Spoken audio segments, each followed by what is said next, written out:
All right, everyone, welcome back for another deep dive. Today we're going to be talking about something a little bit different. Yeah, this one is A little taboo. a little spicy. We are looking at an article called Sex Toys versus Savings. Can you have both without breaking the bank? Ooh, So, interesting title. yeah, and, I think it's a question that a lot of us have maybe thought about, at different points. Right. Can we actually, enjoy ourselves and Yeah. be responsible? It is interesting how that title frames it as like this real, Yeah. like a battle or like a Versus, yeah, you can only have one, right. Well, this or that kind yeah, of. is it either or? When really, Yeah. it's not quite that simple. Right. It's not black and white like that. Yeah. Yeah. No, I mean, I know I've definitely felt that pull, that tension between Yeah. wanting to buy something that I think is fun Totally. and then later being like, oh, should I have done that? Mhm. But is it really that we can only have one or the other? I don't think so at all. Okay. I think a lot of it comes down to, values and priorities. Okay. Like when you say enjoyment, what is that? Yeah. What does that mean for you? Good question. How much does pleasure play a role in your overall well-being? Yeah. I think that also kind of, is connected to how we think about spending in general. Absolutely. Do we think that anything we spend that's not on needs Right. is frivolous? Or, Right. Is it a waste? yeah, is it a waste? Yeah. Or can we redefine self-care to be a little more inclusive, Yeah. and include these things that bring us joy, even if they're, quote unquote, unconventional? Totally. And I think society sometimes sends us these really mixed messages about pleasure, Yeah. especially when it comes to sex. Oh, for sure. And so it makes it hard to even have open and honest conversations about our needs and desires. Yeah, it's we're just supposed to pretend that that doesn't exist when we're thinking about our money. But realistically, it's a part of, it's going to be a part of how we spend our money. Mm. So how do we make that jive with being financially responsible? Right. Well, budgeting is a really, Okay.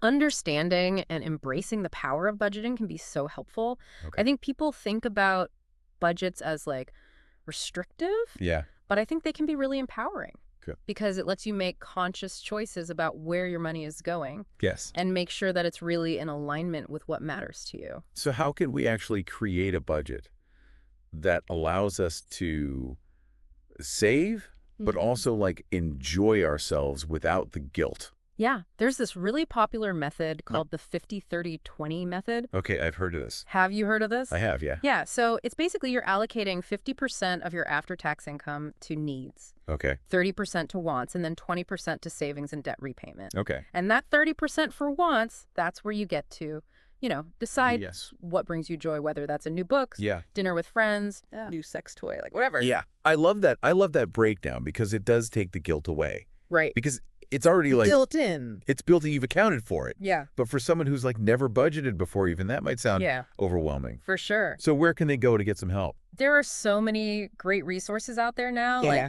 websites like the Financial Diet books, Okay. Broke Millennial takes on investing. Okay. And then if you're specifically looking to kind of break down the stigma around pleasure spending, Yeah. there are some great resources that offer a more sex-positive approach, Okay. like the Pleasure Chests blog Okay. or OMG Yes. Okay, great. They're doing really cool things. I love it.